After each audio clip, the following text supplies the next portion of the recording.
یہ آج کل ایک نیا ٹرینڈ چلا ہوا ہے کہ جو بھی چیز ہے وہ قاسم دے بعد پا دے، وہ بیچارے انہوں پسا دے۔ میڈیا ایک رضیہ ہے جو گنڈوں میں گھری ہوئی ہے، ٹھیک ہے، اور گنڈے جو ہیں وہ بڑے طاقتور لوگ ہیں۔ تو وہ جو صاحب تھے وہ کہتے ہیں مجھے خاص طور پہ بار بار نام لے کے یہ اس کی گواہی دے گی، یہاں تک کہا کہ اگر مارشل لا لگایا تو تمہارا بھی نام اس میں لگا دیں گے۔ میں جب واپس گیا تو مجھے آرڈر آیا کہ یہ رپورٹ نہیں کرنا، کہ وہ مجھ جیسے صحافی کو یہ رپورٹ کرنے کی اجازت نہیں دی گئی۔ چھتر پریڈ کی اس نے ہماری، کیا قصور کیا ہے کہ آپ شاہ صاحب، یہ ہوتا ہے ہمارے ساتھ میڈیا کے ساتھ پاکستان میں، جب وہ صاحب، نام لے ہی دیتا ہوں یار، طاقتور لوگ ہیں۔ اب میں یہاں پہ آسما کے لیے زیادہ مسائل پیدا نہیں کرنا چاہتا، اس لیے کہ کچھ واقعات کی یہ بھی عینی شاہد ہیں، اور میں آپ کا دل بھی نہیں توڑنا چاہتا کہ ہمیں ایسی باتوں کا پتہ ہے جس کا پاکستانی قوم کو پتہ ہی نہیں ہے، لیکن کچھ نہ کچھ تو ہم بتا ہی دیتے ہیں نا، اس کی وجہ سے پابندیاں بھی لگتی ہیں، مسائل بھی ہوتے ہیں۔ دیکھیں، پرابلم یہ ہے کہ پاکستان کی جو ریاست ہے وہ جب تک ایک آزاد پارلیمنٹ نہیں چلائے گی تو نہ پاکستان کے مسئلے حل ہوں گے، نہ کشمیر کے مسئلے حل ہوں گے۔ ہندوستان جو کرتا ہے وہ ایک علیحدہ کہانی، لیکن بہت اچھا ایک نقطہ اٹھایا آسما نے کہ 5 اگست 2019 کے بعد کیا ہوا۔ یہ مت سمجھیں کہ 5 اگست 2019 اچانک ہو گیا، بالکل اچانک نہیں ہوا۔ 5 اگست 2019 کے دن جنگ اخبار میں جو میرا کالم شائع ہوا وہ گوگل کر کے نکال کے پڑھ لیں، تو مجھے اگر کچھ پتا تھا اور میں وہ وارن کر رہا تھا تو اس کی کوئی وجہ تھی نا۔ صرف ایک آسما شرازی نہیں ہے یہاں پہ جس کو کچھ باتوں کا پتا ہے، ایک اور بھی صاحب یہاں بیٹھے ہوئے ہیں بڑے محترم، فواد حسن فواد صاحب، یہ وزیر اعظم صاحب کے پرنسپل سیکرٹری رہے ہیں، ان کو بھی پتا ہے کہ کون سے پاکستان کے طاقتور لوگ کشمیر کو بیچنے کے چکر میں تھے۔ انڈیا نے جو کیا اس کو چھوڑ دو نا، انڈیا کی تو مذمت کرتے ہیں بھائی، دشمن ہے وہ۔ جو پاکستان میں بیٹھے ہوئے ہیں، اسلام آباد میں بیٹھے ہوئے ہیں، انہوں نے کس طریقے سے کشمیر کو بیچنے کی کوشش کی۔ آسما، آپ کی اجازت سے برا نہ منانا، ایک جگہ پہ آسما بھی بیٹھی ہوئی تھی اور میں بھی بیٹھا ہوا تھا، آف دی ریکارڈ تھی، میں نام نہیں لیتا، پتہ چل جائے گا سب کو۔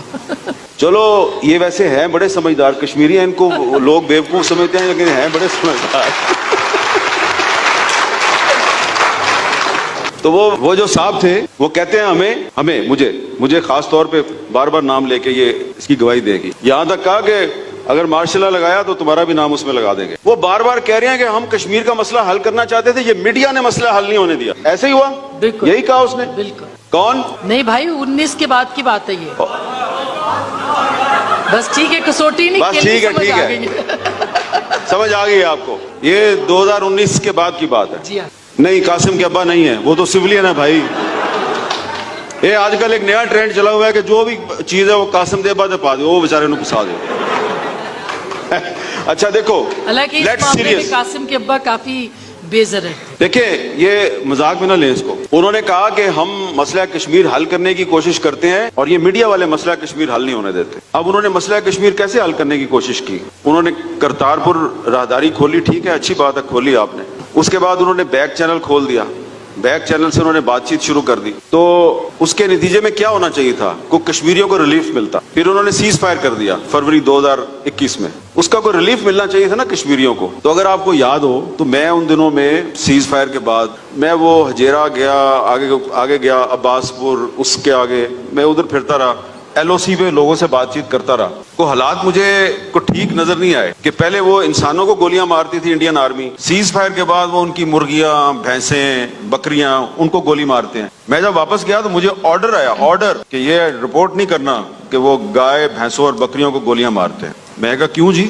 میرے پہ یہ بھی وقت آنا تھا پاکستان میں کہ مجھے کہا جا رہا ہے کہ انڈین فوج جو ہے وہ سیز فائر کی خلاف ورزی کر رہی ہے، اور میں کہوں نہیں، بالکل سیز فائر کی خلاف ورزی نہیں ہو رہی، سب صحیح جا رہا ہے۔ تو تب کافی حالات جو ہے وہ ہمارے لیے خراب ہو گئے، اور سیدھی سی بات ہے، سینسر کے ذریعے ہماری آواز دبا دی گئی۔ کس چیز پہ سینسر لگایا؟ میرے پیارے بچوں، آپ کو سنا رہا ہوں، بزرگوں کو نہیں سنا رہا، کہ یہ اتنا آسان پروفیشن نہیں ہے میڈیا۔ مجھ جیسے صحافی کو یہ رپورٹ کرنے کی اجازت نہیں دی گئی کہ سیز فائر کے بعد لائن آف کنٹرول پہ انڈین آرمی جو ہے وہ مظلوم کشمیریوں کی جو مال مویشی ہے ان پر فائرنگ کرتی ہے تاکہ وہ ہجرت کر کے پیچھے چلے جائیں، علاقے خالی کر دیں۔ اس کی مجھے اجازت نہیں دی گئی۔ اگر میں اس پہ کچھ لکھتا تھا تو وہ شائع نہیں ہوتا تھا، کچھ بولتا تھا وہ آن ایئر نہیں ہوتا تھا۔ تو الٹیمیٹ اس کا نتیجہ یہ نکلا کہ ایک دن وہ جو ماسٹر مائنڈ صاحب تھے انہوں نے کوئی 10-15 صحافی اکٹھے کیے، اور ان میں آسما بھی بیٹھی ہوئی تھی، اور اس نے جناب ہمارے خلاف ایک چارج شیٹ کھول دی۔ تو مجھے تو اس دن بڑا اپنے آپ پہ فخر ہوا کہ یار میرے پہ چارج شیٹ لگ رہی ہے, آسما شرازی پہ چارج شیٹ لگ رہی ہے, باقی ہمارے جو ساتھی ہیں ان کو نام لے لے کے وہ صاحب سلواتے سنا رہے ہیں. بس انہوں نے یہ نہیں کیا کہ چھڈا کا نہیں, باقی جو انہوں نے کرنا تھا کہہ دیا. چھتر پریڈ کی اس نے ہماری. کیا قصور کیا ہے کہ آپ ہم کشمیر کا مسئلہ حل کرنا چاہتے ہیں اور آپ میڈیا والے مسئلہ حل نہیں ہونے دیتے. اب وہ سن لیں ان کا سلوشن کیا تھا, جو وہ سلوشن بھی انہوں نے ریپیٹ کیا. کیا کہا تھا انہوں نے؟ وہی جنرل مشرف والا جو فارمولا تھا کہ جو ہندوستان کے پاس کشمیر ہے وہ ہندوستان کے پاس رہے, جو پاکستان کے پاس ہے وہ پاکستان کے پاس رہے. یہ کوئی سلوشن ہے یا دھوکہ دہی ہے؟ دھوکہ. تو شاہ صاحب یہ ہوتا ہے ہمارے ساتھ میڈیا کے ساتھ پاکستان میں. اچھا میں میر صاحب, اب چونکہ آپ نے بار بار اس موضوع پہ بولنا ہے, یہ آپ نے اتنا بڑا ایک سچ بول دیا ہے جس کی سزا آپ نے بھی بھگتنی ہے اور پھر ہم نے بھی بھگتنی ہے, اور شاہ صاحب نے زیادہ بھگتنی ہے. ہم نے یہ بات اس وقت کی جب وہ صاحب, اور نام لے ہی دیتا ہوں یار, جب وہ صاحب جنرل باجوہ صاحب آرمی چیف تھے.